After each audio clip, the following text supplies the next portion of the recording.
What's up, Falcons Nation? It's your boy Jew coming at you guys with another Atlanta Falcons video. I'm actually doing an impromptu live video, trying out something new from my cell phone today. But I didn't get a chance to recap Thursday night's game. As you guys know, normally the heavy hitters, we do a recap show every Sunday after the game. But Thursday night was a really late game. As you guys know, we played on Thursday night football against the Carolina Panthers. But I didn't get a chance to talk about it because I did have to go to work the next day. So we end up not doing an actual live show after the game. And I didn't get a chance to recap the game. So I do want to do that now. Shouts out to each and every one of you guys. This is an impromptu show. I didn't give you guys any heads up. So if you don't get a chance to watch it live, you always can catch it on the playback. But it's a couple things that I want to get into and talk about after seeing this game. The Falcons did fall to the Carolina Panthers by a score, I believe, of 25-15, if I'm not mistaken. The Falcons now sit at 4-6 on the season, and it's very, very. This game was very, very weird. To me, we didn't play well on all three phases in this game. But I've been seeing a lot of blame going around Marcus Mariota, the defense, Arthur Smith. In this live show, I really don't want to place blame or play the blame game because the Falcons didn't play well at all. On all three phases, we lost the game.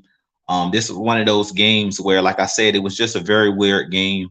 I was very disappointed in the way that the game turned out because, as we know, the Falcons were tied with the Tampa Bay Buccaneers for the top of the division of the NFC South. And I think that this is one of those games where the Falcons missed a huge opportunity to possibly go on a run and separate themselves from the rest of the pack. We still have a chance to, basically our destiny. We control our own destiny at this point, which pretty much every team in our division, because our division right now is one of the worst divisions in football. We still control our own destiny, but I feel like the Falcons did miss out on a huge opportunity, and I do think that the Falcons, from top to bottom, have a better roster than the Carolina Panthers. But I do want to jump right into some things that I saw in this game that I was disturbed by and I didn't like in this game. And I really think that this was one of the major reasons the Falcons lost this game. And the first thing is the play calling by Coach Arthur Smith. A lot of people are harping on Marcus Mariota not playing well.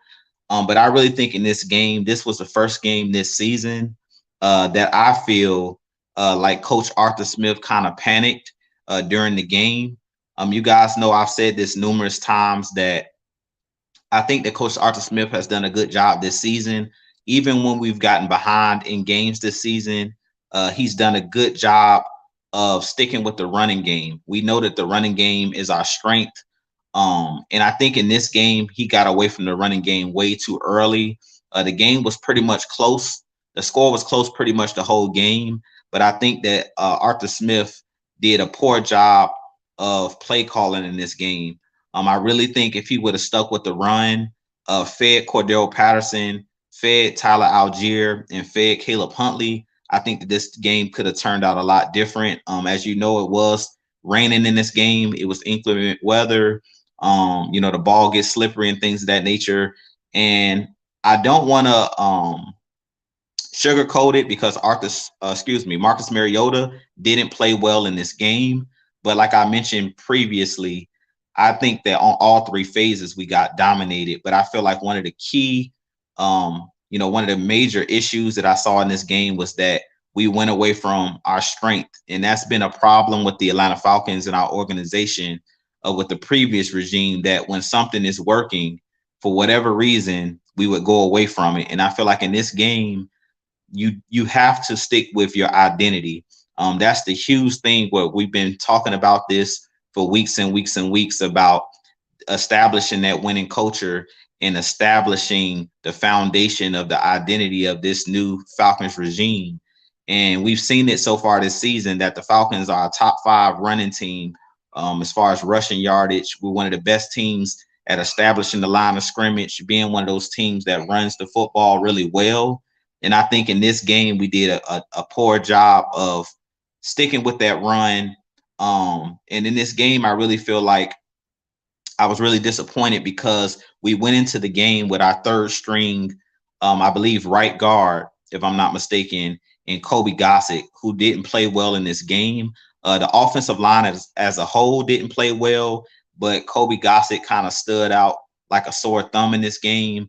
And like I said, I think that the play calling was, to me, the one of the biggest issues that I actually saw when I was actually um, when I was actually watching the game. That was one of the biggest things that I noticed was the running game. We didn't stick with the run, and I noticed that the offensive line, because we were playing Kobe Gossick at that right guard spot, I believe it is. Um, I feel like if we would have stuck with the run a little bit more, it would have kind of taken the pressure a little bit off of the offensive line.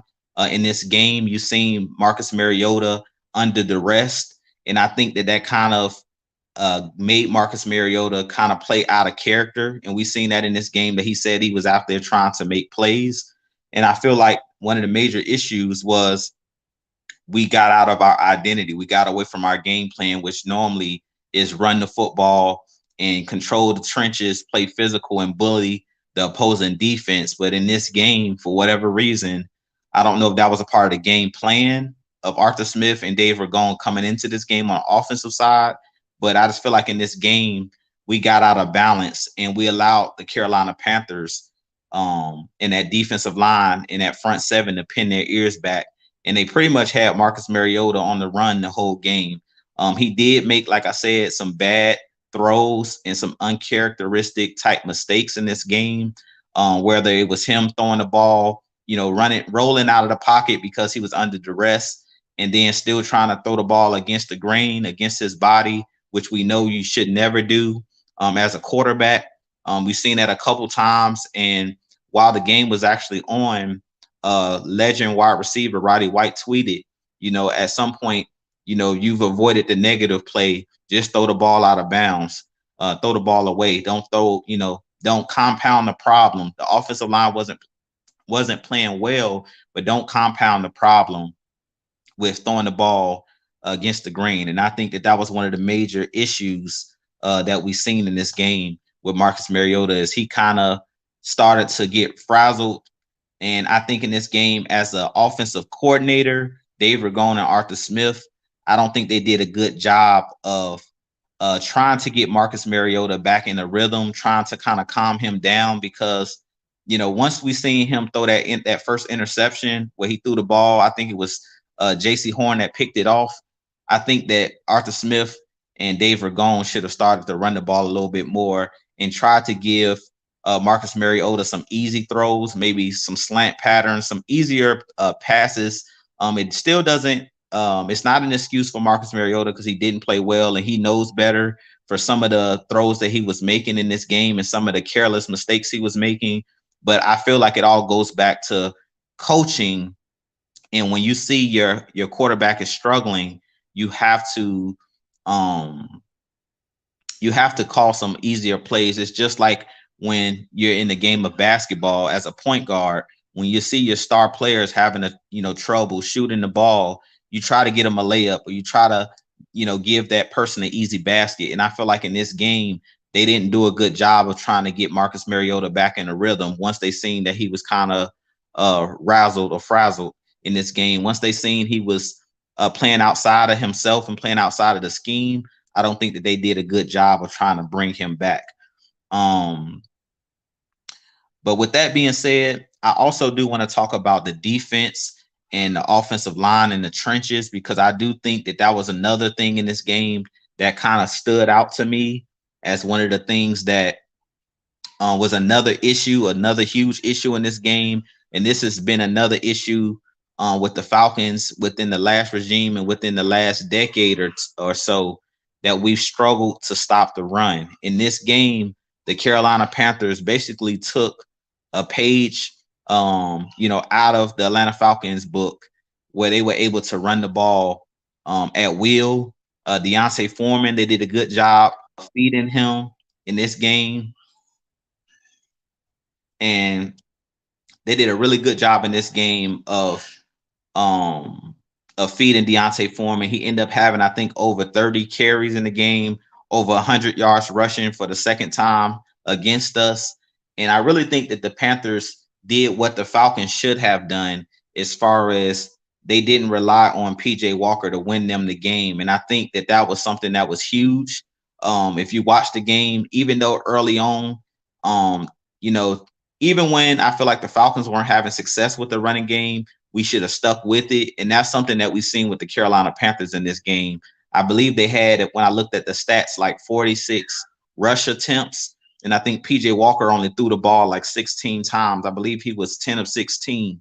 So they literally took a page out of Arthur Smith's playbook and the Falcons playbook. And they did, gave us a taste of our own medicine in this game. So I definitely think that the Carolina Panthers controlled the tempo. They controlled the line of scrimmage. And I did state going into this game that this was going to be a game where the Falcons were going to have to button up their chin straps, and get prepared for one of those games where it was going to be a very physical divisional game. And like I thought, just like the first game, it was one of those games where you had to button up both of those chin straps, because they ran it between the tackles pretty much the whole game. They bullied us both on the defensive side of the ball and the offensive side of the ball. They controlled the trenches for the entirety of the game, which Coach Arthur Smith did state after the game. And I really feel like that's really what changed the game, was their ability to be physical in the trenches, them not giving up on the running game, not becoming pass happy. And I think that that's something that we did in the game. And I thought that that was one of the biggest issues, and it has been a huge issue for our Falcons, is being able to stop the run, being able to get off the field on third downs. We just don't have the size up front. And I've been saying this for a while now. With us releasing Anthony Rush over a month ago, a couple games ago, we have Taquan Graham and we have Grady Jarrett, but those guys are undersized defensive tackles. We really need that 330-pound guy in the middle that can take up those double teams, because Grady Jarrett is pretty much taking on double teams pretty much every single game. So it's hard for Grady Jarrett to try to get after the passer, to try to stop the run, because he's the focal point of the defense. He has those offensive linemen's attention at all times. So we're going to need that guy that can play next to Grady Jarrett, that can kind of take up those double teams. And that was one of the reasons why I wanted the Falcons to draft Jordan Davis, because I really feel like if you get another guy on the inside that can take up those double teams, you'll see the guys be able to get after the passer a little bit more. You also see Grady Jarrett freed up a little bit more, where he can play one-on-one, similar to what you see with the LA Rams, what they've done for years when they had Ndamukong Suh playing next to Aaron Donald, when they had Michael Brockers playing next to Aaron Donald. I really feel like that's one of the key pieces that the Falcons are still missing on this roster, is having that big guy up front that can stop the run, a Vita Vea type, a guy who can shut down the run. So I really think in this next draft, that's going to be huge for our Atlanta Falcons, is possibly having a guy up front that can stop the run. We really are lacking when it comes to that interior pressure and having those big guys up front in the interior, because pretty much the Carolina Panthers ran right at the teeth of our defense. The Abdullah Andersons of the world, the Taquan Grahams of the world, they're not bad players, but they're not the biggest guys. And when you need, when you're trying to stop the run, and when you have these guys playing on the interior where they're facing double teams, a lot of the times when teams go heavy up front, it's going to be really, really hard for this Atlanta Falcons team to consistently stop the run. So I really think that that was another part of this game that was huge, was the trenches. The Carolina Panthers dominated the trenches. That was the reason that they won the game. They basically got after us both on the offensive side and on the defensive side of the ball. Another thing that I wanted to touch on as well, um, was the uncharacteristic mistakes that we had on the special teams as well. We had shank punts by Bradley Pinion, which he's pretty much all season been a really, really good punter. We had Young Wei Koo uncharacteristically missing 2 extra points in this game, which came back to bite us at the end of the game as far as the score. I believe we were down by 7, but if he makes his extra points, that gets you that much closer as far as coming back and winning the game. Also in this game, you had untimely drops as far as the interceptions. We had, I think, 2 or 3 chances to intercept the ball in this game. And you guys know I'm huge on talking about there's always, 1 to 2 plays in the game, or 3 to 4 plays in the game that change the game. And I feel like those plays early on in the game, Darren Hall on the first drive, where they had the ball in the red zone, he has the ball in his hands, intercepts the ball. They try to throw the ball to DJ Moore in the end zone. He has the ball in his hands. If you make that interception, you take 3 points off the board and you swing momentum back in your favor.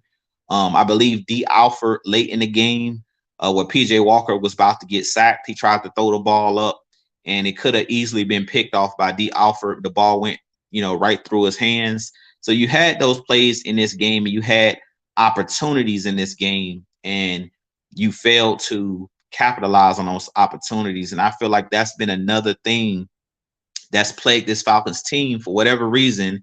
This year we've had, the ball bounce our way a couple times, but it seems like more often than not, for whatever reason, it seems like we haven't gotten the favorable calls. The ball hasn't bounced in our favor over the last couple weeks. And this game, it came back to bite you. So at the end of the day, I do think that this Atlanta Falcons team still has a chance to win the division. And I do give this team a strong possibility to win the division.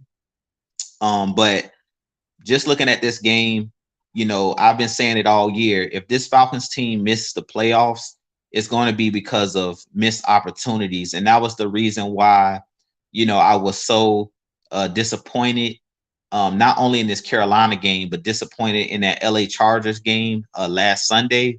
I was disappointed because you pretty much controlled that game. You had the game where you could have easily won that game, but those missed opportunities reared their ugly head again and pretty much stopped us from winning that game. So it seems like I said, it's just been, failed opportunities, failing to catch the football, failing to do the small, intricate details of the game, failing to play complementary football is what's costing this young Falcons team a lot of this games. Now, I do think a lot of it is coming down to inexperience because we are one of the youngest teams in the NFL. You have a lot of rookies on this team that are playing a lot of minutes. This Falcons team is in a rebuild or a retool, whatever you want to call it, which we all know that. But I still think that this team has the talent to win this division. I still think that this team has the talent to make a deep playoff push because anytime you can actually run the ball and control the tempo and you can take the ball away, which this Falcons team has done this year, you give yourself a chance to win a lot of football games. There really hasn't been many games this year that we've been blown out in. And I said this numerous times as well this season, other than the Cincinnati Bengals game, where you pretty much got ran off the field because Cincinnati's high explosive offense and they had a bunch of explosive plays. Other than that Cincinnati game, for the most part, you've had a chance to win every single game you've lost. Most of our games has come down to the final possession in the game. And anytime you can compete with the top teams in the league, which we've seen this Falcons team do, that pretty much shows you that we have the blueprint to win the division. We have the blueprint to be able to make the playoffs. We just have to stop shooting ourselves in the foot. Basically, that's been the main thing that's been going on. Is we just haven't capitalized when we've had opportunities. We haven't capitalized on them. So, you guys, definitely let me know what you think. Definitely hit that like button, hit the subscribe button if you haven't already. Hit the like and subscribe button for your boy. Like I said, this is just like an impromptu live. I just wanted to go live from my phone and try it out, because I've never been on StreamYard and went live through my phone. But maybe I'll do this a little bit more often, where I'll go live. Unfortunately, from me being on my phone, it doesn't look like it's giving me the ability to see you guys' comments for whatever reason. So that may be one of the downfalls of doing it through my phone. But maybe I'll go live next time directly through YouTube, or I'll just load up my computer and go live so I can see you guys' questions and things of that nature. But that's pretty much the main things I wanted to get off my chest. Is I was just disappointed in the way that things shaked out in this game. I think that the team, I think that they played and they fought hard in the second half. I think they started off a little bit slow in the beginning of the game, and the energy, as K Styles, I believe he went live as well yesterday, and he talked about the energy kind of being off in this game. To me, it was just an awkward game because you had a lot of uncharacteristic things going on. Like Younghoe Koo is pretty much automatic in making his field goals. Usually, Arthur Smith never veers away from the running game, but for whatever reason in this game, he decided to veer away from that and decided to try to throw the ball around the yard. And the defense, for the most part, they've been good this year at taking the football away. We haven't done a good job of putting pressure on the quarterback this year. And I feel like that's one of the huge things that we got to improve upon, as I mentioned, as far as the trenches. But I think for the most part, we've done a good job, and we've been in the top half of the league as far as takeaways. One last thing, or maybe two more things I kind of want to talk about before I get off of here, that I think definitely was another issue in this game was the penalties. This team this year has been very good at preventing, self-inflicted wounds when it comes to false starts, holding penalties. And in this game, we were getting dominated in the trenches, and there was a lot of holding calls where we get in the red zone and then we have 2 or 3 holding calls, or we have 2 or 3 penalties that push us out of field goal range or push us out of scoring range, where we have to punt. And I think that was one of those things in this game that reared its ugly head as well, that factored into this loss. But like I said, for the most part, I think if the Falcons, as we get healthier, you get AJ Terrell back, you get healthy on the offensive line, you get back Wilkerson, he comes back at that guard spot.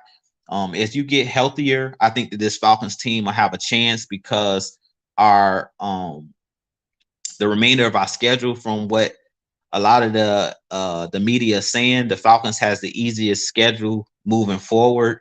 You have the Chicago Bears coming up next Sunday. You have the Washington Commanders, I believe, after that. So you have 2 winnable games where you can possibly get back to 500, get back to 6-6.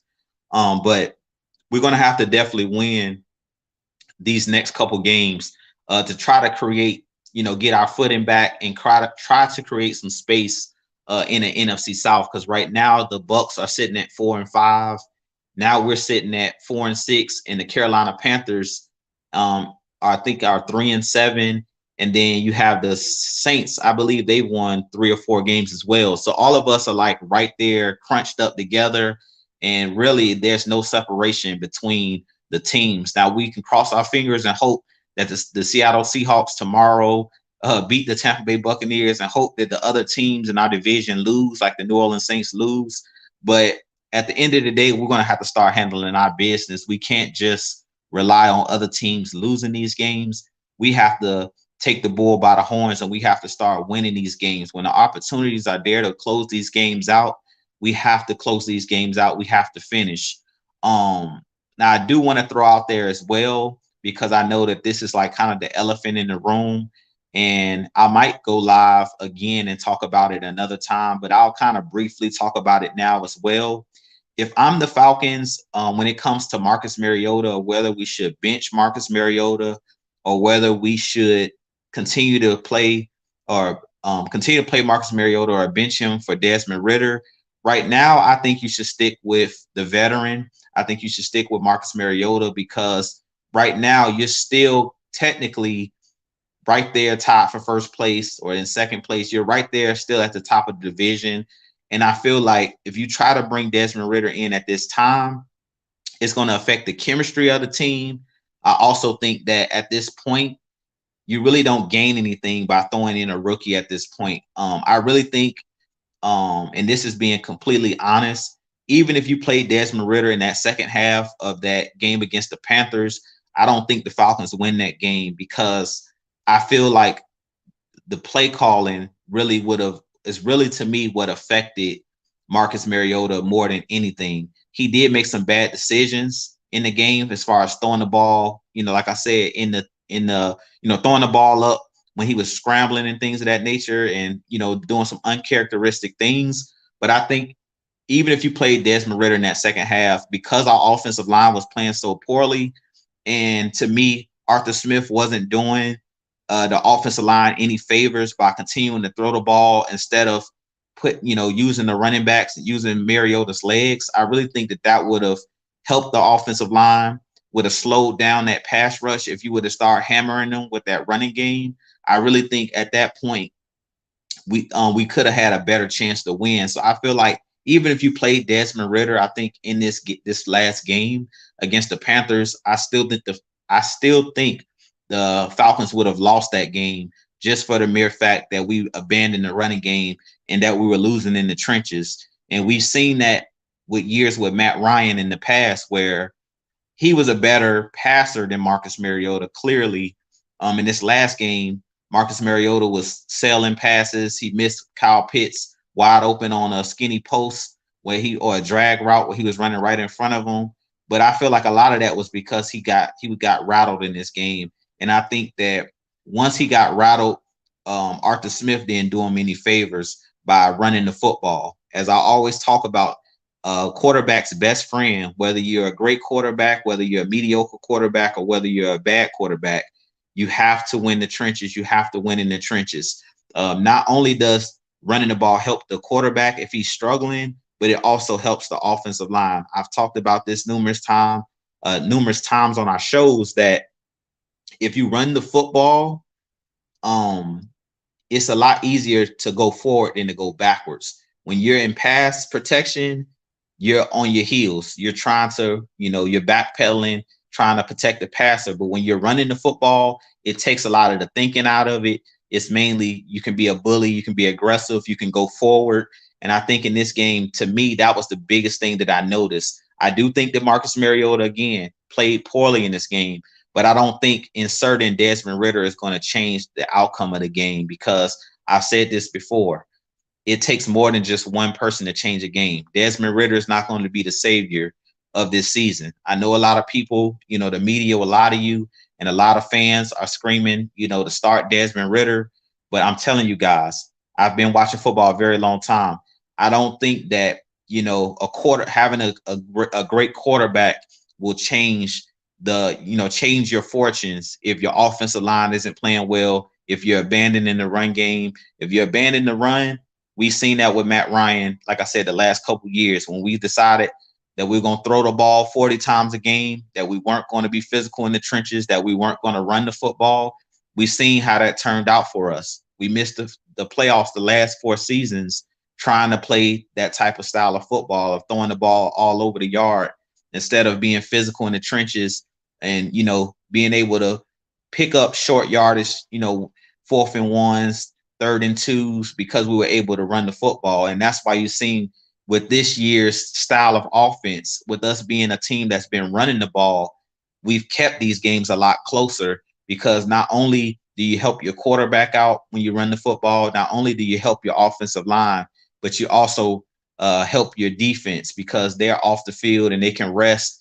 And the team, the opposing offense is on the sideline so that you give your defense a chance to, get some Gatorade, rest up, and you go on long drives. So I definitely think bringing in Desmond Ridder at this point doesn't change the Falcons' fortunes.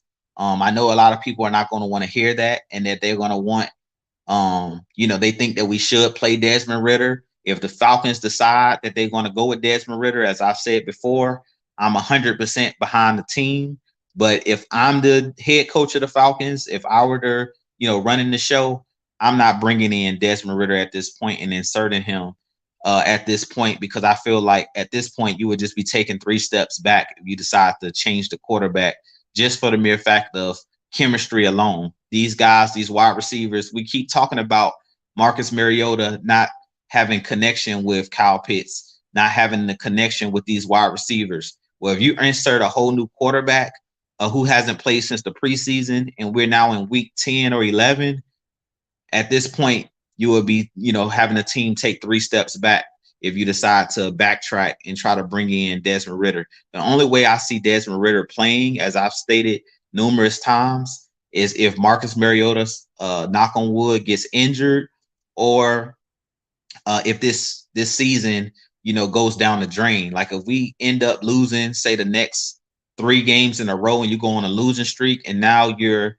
mathematically, out of the playoffs, then you may say, well, let's go to the rookie to see what we have in the rookie, because at this point, the season's a wash. But at this point, because you're right in the thick of things as far as winning the division and possibly going to the playoffs, you don't take that risk of throwing in a young rookie quarterback.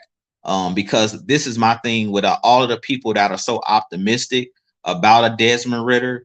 If you throw Desmond Ritter into, throw him into the fire and make him the starting quarterback, what happens if he doesn't play well?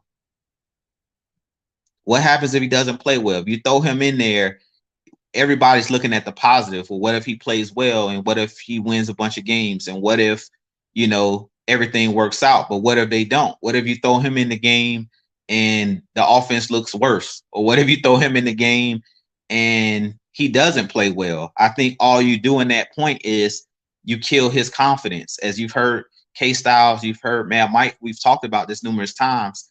Why throw the rookie in there and kill his confidence right now? Because once you backtrack and you go to Desmond Ritter, there's no going back to Marcus Mariota unless Desmond Ritter gets hurt. And I say that because you're going to kill his confidence. If you, decide to start Desmond Ritter and he comes in and throws a bunch of interceptions, or he comes in and he doesn't play well, at that point, you've killed the young rookie's confidence. And how can you go back to him go back to Marcus Mariota at that point?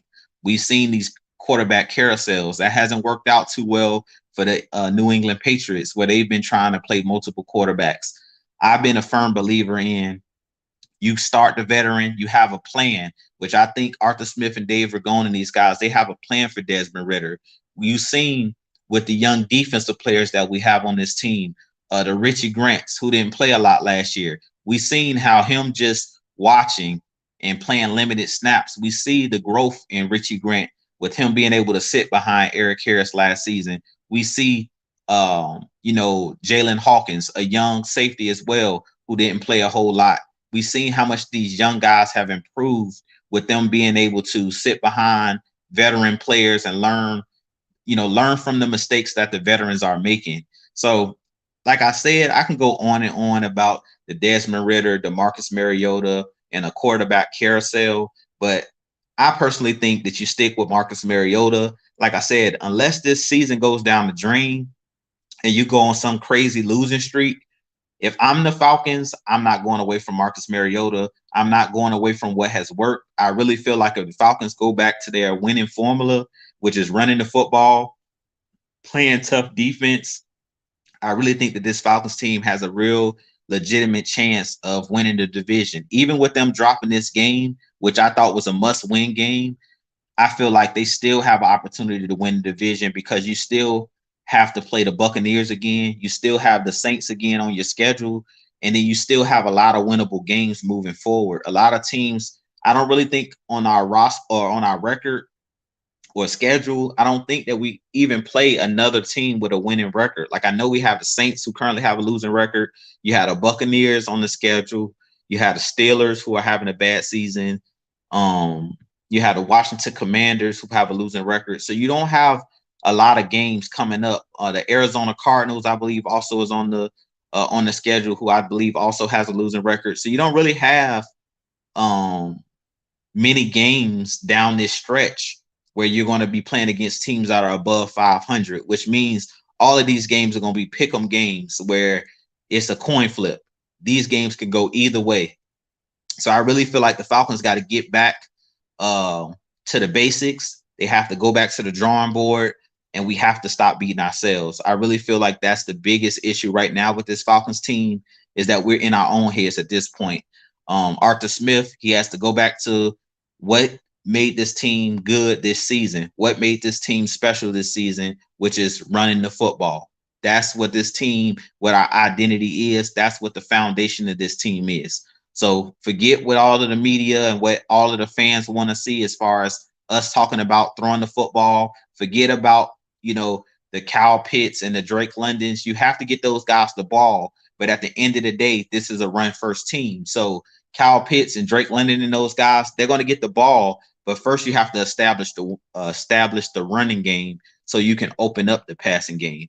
Because I really feel like with a quarterback like Marcus Mariota, what makes him a good quarterback is not just his ability to throw the ball, but his ability to keep defenses honest and make them play 11 on 11 football, because you have a quarterback who can literally hit his head on the goalpost. If he hits a seam, he's a guy who can actually he has that athletic ability where we seen in the I believe it was the first Carolina game, you seen in that overtime where he had that 30-yard run that pretty much sealed the game and put us in field goal range. So I really feel like we got to go back to our grassroots. We got to go back to what our identity is, which is running the football, playing opportunistic defense, because I really don't feel like this year that we're really locking teams down.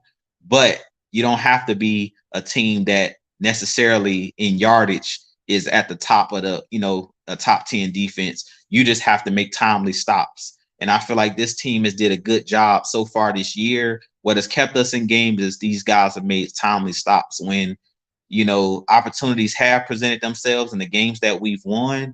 Those are the games that we've taken advantage of those opportunities where there was a chance to make an interception, when there was a chance to score a touchdown.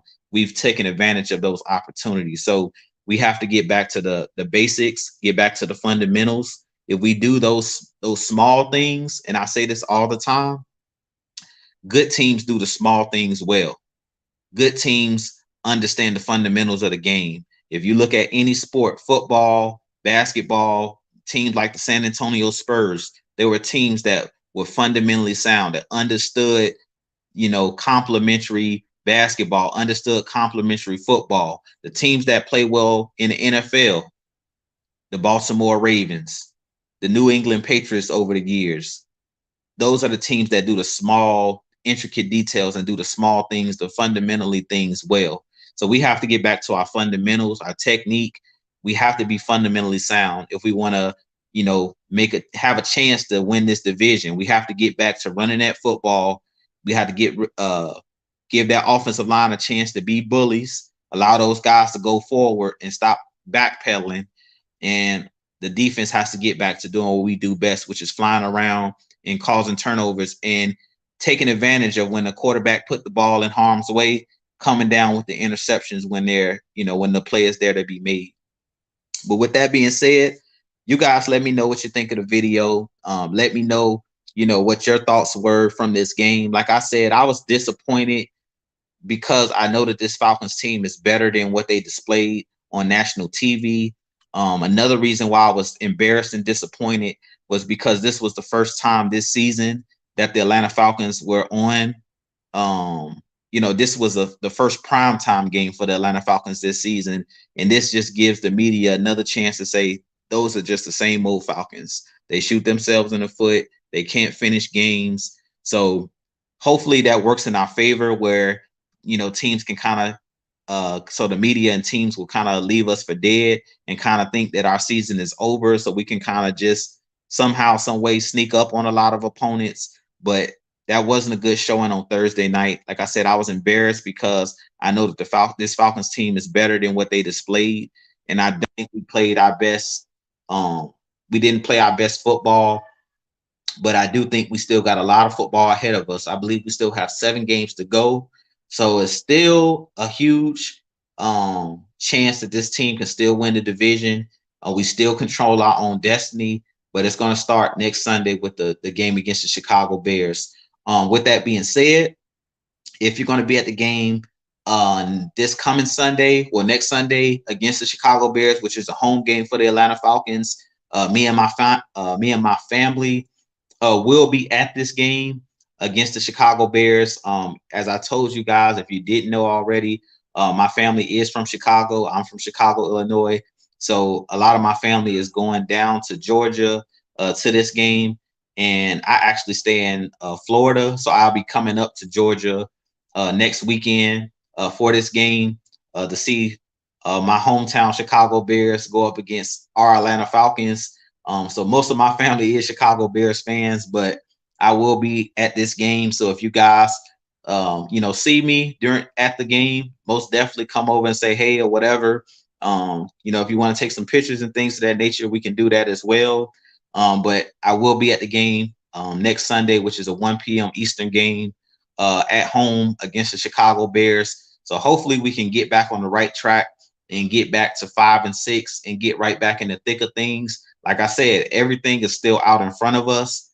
Don't be discouraged. I do think that this team still is a solid football team, but we have to get back to doing what we do, which is running the football, playing physical football, and going back to what our identity is. Our identity is physical, dirty bird style football, which is running that football, ground and pound, playing solid defense, being opportunistic and taking the football away, and playing complementary football.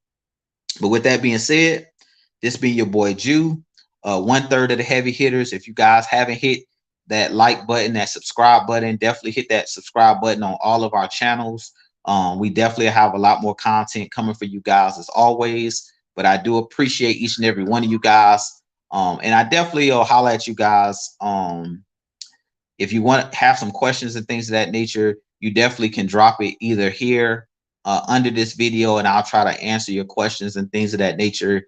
But unfortunately, as I mentioned, if you just joined in, I wasn't able to see you guys' comments because I went through StreamYard on my phone for the first time, and I wasn't able to see you guys' comments, unfortunately. So that's one thing that I didn't realize when I do StreamYard through the phone, that I'm not able to see you guys' comments, unfortunately. So next time I probably just go live from my computer or try to go live through my YouTube channel. But with that being said, this be your boy Jew. You guys enjoy the rest of your weekend. Happy Veterans Day to all of the veterans, which was yesterday. Happy Veterans Day weekend. I hope you guys stay safe out there. Enjoy some football tomorrow. We don't have any more stress because the Falcons are not playing tomorrow. So definitely just enjoy the games that'll be on tomorrow. I know a lot of people might be watching college football as well today. So you guys enjoy college football today as well. But enjoy the rest of your weekend. With that being said, this been your boy Jew, aka the Minister. I'll holler at you guys in the next video or the next live show. As always, Falcons Nation, rise up. Peace.